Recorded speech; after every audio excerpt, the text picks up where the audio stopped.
प्रभु जब अपनी शक्तियों का प्रकाश करते तो लगता है कोई त्रिभुवन में जिसकी रक्षा नहीं कर सकता, उसकी रक्षा के लिए मां भवानी दुर्गा अपना भयानक रूप धारण करके महिषासुर आदि दैत्यों का मर्दन करती है। प्रभु है उस रूप में, दूसरा नहीं है। उनकी सामर्थ्य कितनी है? दुर्गा कोटि अमित अरिमर्दन।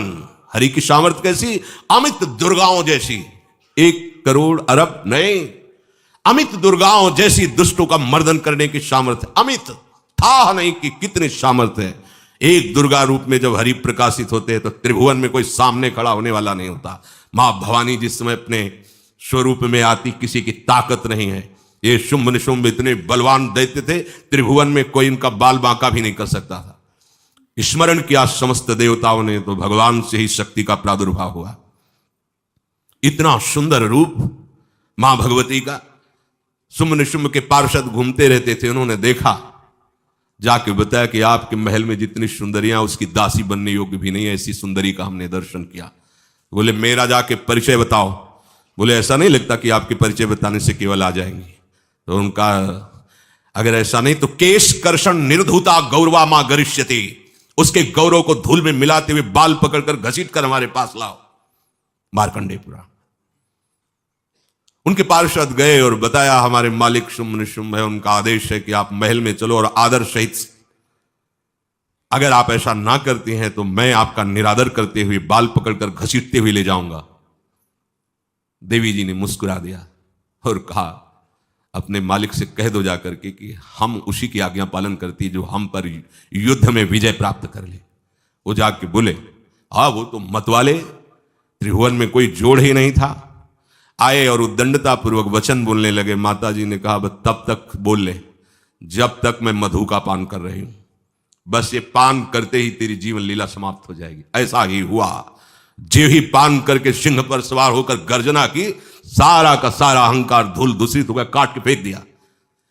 ऐसी अनंत अमित दुर्गाओं जैसी सामर्थ्य हमारे प्रभु श्री हरि में, अमित दुर्गाओं जैसी, क्योंकि अनंत शक्तियों के स्वामी हैं। उनकी लीला में क्यों में हो? अरे वो जब करुणा करते हैं, अपनी महिमा से उतरते हैं, तो भक्त जब ऐसे कर देता है तो डरप जाते हैं। माधोदास बाबा ने कहा नहीं चलना तुम्हें ब्रज में, हम तुम्हारी कहां तक सेवा देखेंगे, तुम्हें बाल भोग राजभोग, बाबा जी हैं कभी मिला कभी यहीं रहो। वो बाबा आपके बिना नहीं रह सकते। दोबारा बोल नहीं पाए जगन्नाथ। ये सुन करके हृदय बलिहार होता है। ओ ऐसे सामर्थ्यशाली प्रभु अपने भक्त के प्रेम प्रणय पर भी कितना डरते हैं। ये भक्त नाच पड़ता है। ये कुतर्क की संशय की वृत्ति यहां प्रवेश नहीं करती। दुर्गा कोटि अमित अरिमर्दन, अमित गिनती नहीं ऐसी अनंत दुर्गाओं जैसी शक्ति हमारे प्रभु में विराजमान है। शक्र कोटि सत सरिष विलासा, आहा अरबों इंद्र जैसा विलास प्रभु में। अरबों, एक इंद्र त्रिभुवनपति है, अरबों इंद्र के समान प्रभु का ऐश्वर्य है। और नव शतकोटि अमित अवकाशा, जिसे एक आकाश के लिए गरुड़ जी से कह रहे हैं कि मच्छर से लेकर आप तक उड़ते पार पाए, बोले ऐसे अरबों आकाश के समान अवकाश है प्रभु में। मरुत कोटि सत विपुल बल, रवि सत कोटि प्रकाश, शशि सत कोटि सुशीतल, समन सकल भव त्रास। अरबों अरबों पवन के समान महान बल है। अगर त्रिभुवन में कोई बल है तो पवन में बल है, वायु बल। बड़े बलवान देवता, बल में इनके समान कोई नहीं। इन्हीं के अंश से प्रकट होते पवन पुत्र हनुमान, और इन्हीं के अंश से प्रकट होते पवन पुत्र भीम। बेजोड़ बलशाली महात्मा, दोनों महात्मा बेजोड़ बलशाली।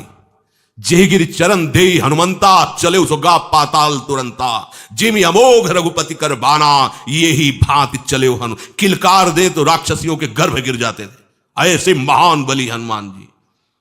और भीम का क्या कहना है? जब ये देव पुष्प उड़ करके आया और द्रौपदी जी को दिया गया, तो द्रौपदी जी ने कहा इसका जोड़ होना चाहिए, इस पुष्प का। सबसे कहा पर किसी ने नहीं सुना। भीम ने कहा कहीं भी मिलेगा मैं इससे लाएंगे। ऋषियों ने समझाया कि आगे मत बढ़ो, ये यक्षों की भूमि है, युद्ध हो जाएगा और तुम्हें तैयारी करनी है हस्तिनापुर के लिए, और तुम इधर, वो सब दिव्य हैं। पवन पुत्र हैं किसकी मां ने अपने वेग को बढ़ाया। तो महाभारत में पढ़ के देख लो, इनके चलने के वेग से वृक्ष उखड़ उखड़ कर गिर रहे थे। ऐसे जब चल रहे थे तो चलने के वेग से वृक्ष उखड़ जाते थे भीम के। तो हनुमान जी ने सोचा किसी के समझाए तो समझेंगे नहीं, तो आगे पवन पुत्र ही बैठ गए, बूढ़े बानर का भेष लेकर, लंबी पूंछे से। मार्ग में मर्यादा है, किसी पशु को भी नहीं लांघना चाहिए। विवेकवान उपासक ऐसा नहीं कि कोई सो रहा है पशु भी आप उसे लांघ जाए, ऐसा नहीं। जो विवेक है, जो मर्यादा है, वैसे किसी सोते हुए को लांघना नहीं चाहिए। उन्होंने कहा है वृद्ध बानर, ये अपनी पूंछ हटा ले और मार्ग दे दे, इस समय मैं विशेष कार्य के लिए जा रहा हूं। तो उनका जब कही दिया है वृद्ध, तो आप समझ ही रहे होगे कि वृद्ध में क्या ताकत होती है। अब मेरी ताकत पूंछ हटाने की नहीं रह गई है, आपने तो वृद्ध ही कह दिया है, तो आप समझ रहे हो ना, आप पूंछ हटा लीजिए। कहा हमारी आज्ञा की अवहेलना करे, ऐसे उठी नहीं, दोनों हाथ लगाया, नहीं उठी, पूरी ताकत लगा दी। पवन पुत्र भीम की पूरी ताकत लग गई, पूछ जरा से भी नहीं ली। हाथ जोड़ के खड़े बोले हम समझ गए हमारे बड़े भ्राता आप हनुमान जी हैं, क्योंकि ऐसा कोई बानर सृष्टि में पैदा नहीं हुआ कि मैं उसकी पूंछ ला हिला सकूं, मैं समझ गया। तो मुस्कुराए और बैठ के बोले हमारी आज्ञा मानो, इस मार्ग में मत जाओ, ये देव मार्ग है, ऐसे ऐसे सिद्ध है कि आपका अपराध बन जाएगा, आप शाप से युक्त हो जाएंगे, इसलिए मैं आपको मना। बोले प्रभु जब आप कृपा करके आए हो तो हमें वो रूप दिखा दो जो लंका में आपने रूप दिखाया। बोले मत उस बात की चर्चा करो, रहने दो। बोले प्रभु एक बार देखना चाहता हूं कि मेरा बड़ा भाई कितना बलवान है। हनुमान जी ने कहा फिर देख लो। कनक भूधराकार शरीरा, समर भयंकर अति बल। कांप गए भीम जी, हाथ जोड़ बोले भीम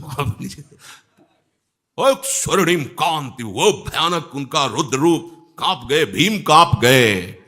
वायु में अगर बल में देखा जाए तो सबसे ज्यादा वायु बलवान है।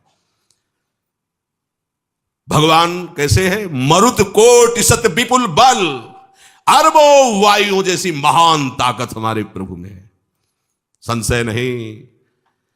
वो अगर छोटी सी कार्य के लिए सहयोग लेते हैं, ए उठवा दो, ऐसा कर, भक्तों के साथ वो विनोद करते, लीला करते हैं, नहीं उनमें बल कितना है। ऐसे पवन पुत्र हनुमान जिनके चरणों को ऐसे गोद में लिए रहते हैं। एक उपनिषद में चरित्र आता है कि असुरों पर विजय प्राप्त करने के कारण देवताओं को गर्व हो गया और सभा में नृत्य गान चल रहा था। भगवान जब किसी पे गर्व करते हुए देखते हैं तो उनको अच्छा नहीं लगता। फिर सृष्टि के विधान के प्रधान अधिकारी जब देवतागण और देवराज इंद्र और उन्मत्तता, विजयश्री में उन्मत्तता आ जाती है, तो भगवान ने एक यक्ष का रूप धारण किया और सभा के प्रधान द्वार पर दिखाई दिए। देवराज इंद्र ने कहा कि पता लगाओ ये कौन है, बिना आज्ञा के बिना सूचना के कैसे आ गया है, क्योंकि त्रिभुवनपति है ना। अग्निदेवता ने कहा मैं जाता हूं पता लगा के आता हूं, क्योंकि किसी बलवान का परिचय पूछने के लिए निर्बल को नहीं भेजा जाता। अग्निदेव गए और कहा आप अपना परिचय दीजिए, कौन हो और यहां कैसे आए हो। तो उनका परिचय लेने के पहले हम आपका परिचय जानना चाहते हैं, आप कौन हो। तो उन्होंने कहा कि मैं अग्निदेव हूं, सामर्थ्य आपकी, त्रिभुवन को उपले की तरह भस्म कर सकता हूं। मैं समस्त प्राणियों के उदर में बैठकर अन्न और जल का पचाकर जीवन दान देता हूं, जीवन पोषण करता हूं। अच्छा, एक तिनका फेंका, हम तुम्हारी बात तभी प्रमाणित, ये उपनिषद की बात, हम तुम्हारी बात तभी प्रमाणित मानेंगे जब तुम इस तिनके को जला दोगे। कोई अग्नि देवता से तिनका जलाने की बात कहे, सहज में दृष्टि डाली, कुछ नहीं हुआ, पूरा पावर लगा दिया। यक्ष जी ने मुस्कुरा के कहा तुम तो कहते थे पूरे त्रिभुवन को उपले की तरह जला दूंगा, अब गिरिवा झुकाई पहुंचे। देवराज इंद्र ने कहा कौन है? बोले असमर्थ रहा उनका परिचय जानने में, वायु देवता। आप अपना परिचय बताइए। तो आप अपना परिचय जो आए हो तो हमें पहले बताओ, तब हम अपना परिचय दें। उनका मैं महान देव वायु हूं, बल आपका, संपूर्ण जीवों का जीवन हूं। अगर मैं रुक जाऊं तो एक भी क्षण सृष्टि टिक नहीं सकती, क्योंकि सब वायु से जीवित है, और मैं पूरे ब्रह्मांडों को तिनके से उड़ा सकता हूं। ये तिनका है, उड़ाओ। पूरी ताकत लगा दी वायु देवता ने, तिनका नहीं उड़ा। ग्रीवा झुकाई, वापस चले गए। अब देवराज इंद्र उठे, जे ही नजदीक पहुंचे यक्ष अंतर्धान हो गए। और देखा साक्षात ब्रह्म विद्या दूर से मूर्तिमान ब्रह्म, और डांट लगाई कि तुम उनसे संभाषण करने योग्य भी नहीं हो, क्योंकि तुम सबसे बड़े सिंहासन पर बैठे हो और अहंकार करते हो। तुम्हारे देवता सब सामर्थ्यहीन है, एक तिनका भी अग्नि नहीं जला सका, एक तिनका भी वायु नहीं उड़ा सका। अरे जिनकी शक्ति से शक्तिमान वो भगवान स्वयं आए हुए थे, कांप गए थे। अहंकार मत करो, जाओ, भगवान के बल से तुम विजयी हुए, देवताओं के बल से नहीं। देवताओं में जो शक्ति है वो उन्हीं के अंश से आई हुई है। अरबों वायु के समान महान बलशाली हमारे श्री हरि, अरबों सूर्यों के समान उनका प्रकाश, अरबों सूर्यों के समान प्रकाश, अरबों चंद्रमाओं के समान सुशीतलता, समस्त भयों और दुखों का नाश करने वाले प्रभु श्री हरि। काल कोटि सत सरिस अति, दुस्तर दुर्ग दुरंत, धूम केतु सत कोटि सम, दुराधरस भगवंत। अरबों कालों की सामर्थ्य, अरब नहीं अरबों कालों की सामर्थ्य भगवान, एक काल अनंत ब्रह्मांडों में तांडव मचाए रखा है। अरबों काल अमित बलशाली, अत्यंत दुस्तर दुर्गम दुरांत, कौन? प्रभु श्री हरि।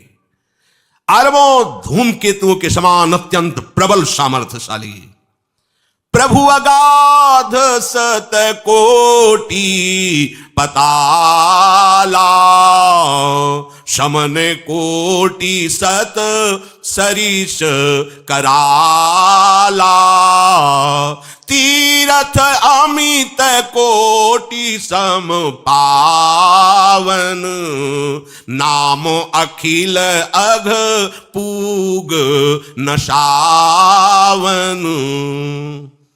कितने अथाह हैं प्रभु, बोले अरबों पाताल से भी बढ़कर, अरबों पाताल से भी बढ़कर गहरे हैं, कोई था नहीं पा सकता। कितने भयानक हैं, अरबों यमराजों से भी ज्यादा भयानक प्रभु श्री हरि हैं।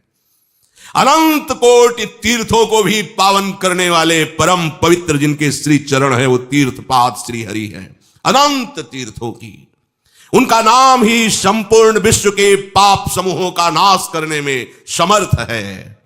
हिमगिरि कोटि अचल रघुवीरा, सिंधु कोटि सत समगंभीरा, कामधेनु सम कोटि। आहा, देखो अब किसके सामने तुम्हें हाथ पसारने की जरूरत है? समझो, अगर अपने प्रभु को जान जाओगे, समझ जाओगे, तो फिर कहीं इधर उधर झांकने की जरूरत नहीं, किसी के सहयोग की जरूरत नहीं। कैसे प्रभु? ऐसे वो स्थिर हैं कि जैसे तूफान चल रहा और हिमालय का आश्रय ले लो तो डरने की जरूरत नहीं, कोई भी तूफान हिमालय को उखाड़ नहीं सकता। ऐसे ही कह रहे हैं, अरबों हिमालयों जैसी स्थिरता प्रभु श्री हरि में है। आहा, अरबों समुद्रों के समान गंभीर है। कामधेनु सत कोटि समाना, सकल काम दायक भगवाना, सारद कोटि अमित चतुराई, विधि सत कोटि सृष्टि निपुनाई, विष्णु कोटि सम पालन करता, रुद्र कोटि सत सम संघरता। अरबों कामधेनुओं के समान प्रभु श्री हरि हैं। एक कामधेनु मिल जाए तो निहाल हो जाए, है हमारे श्री हरि कैसे? अरबों कामधेनुओं के समान है। इच्छित कामनाओं की पूर्ति कर दे उसे कामधेनु कहते हैं। प्रभु में कितनी चतुरता है, अनंत कोटि सरस्वतियों की एक सरस्वती ब्रह्मांडों का संचालन करती है, बुद्धि के अधिष्ठात्र देवी हैं। और यहां क्या, हमारे श्री हरि अनंत कोटि सरस्वतियों की चतुराई समाई हुई है। अरबों ब्रह्माओं के समान सृष्टि रचने में समर्थ। एक ब्रह्मा प्रकट कर दिया, एक वैभव प्रकट हो गया। अरबों ब्रह्माओं जैसी सामर्थ सृष्टि रचना की प्रभु में है। आहा, और अरबों विष्णुओं के समान पालन करने की सामर्थ्य प्रभु में है। अरबों शंकर के समान संहार करने की सामर्थ्य प्रभु में है। धनद कोटि सत समधन वाना, माया कोटि प्रपंच निधाना, भार धरन सत कोटि अहिसा, निरवधि निरूपम प्रभु जगदीसा।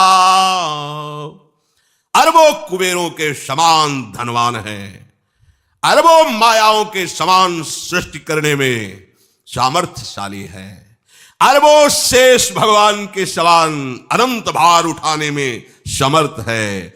जगदीश्वर प्रभु श्री हरि की कोई उपमा कोई सीमा नहीं है, ये उपमा रहित और सीमा रहित है। निरुपम न उपमा आन राम समान, राम निगम कहे, जिम कोटि सत खद्योत समु, रवि कहत अति लघुताल है।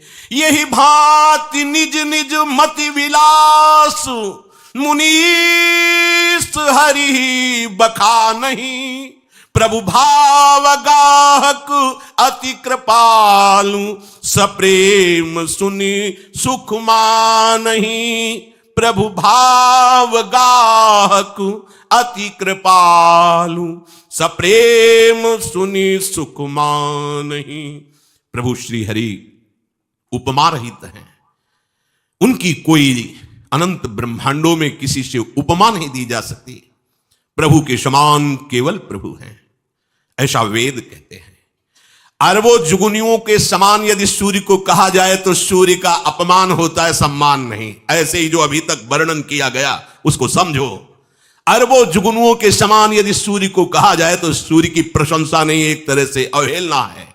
आहा, इसी प्रकार अपनी बुद्धि के विकास के अनुसार मुनीश्वर, अपनी बुद्धि के विकास और प्रकाश के अनुसार मुनीश्वर प्रभु का वर्णन करते हैं। गुण महिमा नाम बल पर था कोई नहीं पाओ, आज तक कोई था नहीं। ऐसे प्रभु की लीला में कोई कुतर्क, कोई संशय, अब वो क्या बुद्धि है उसका खुद विचार करें।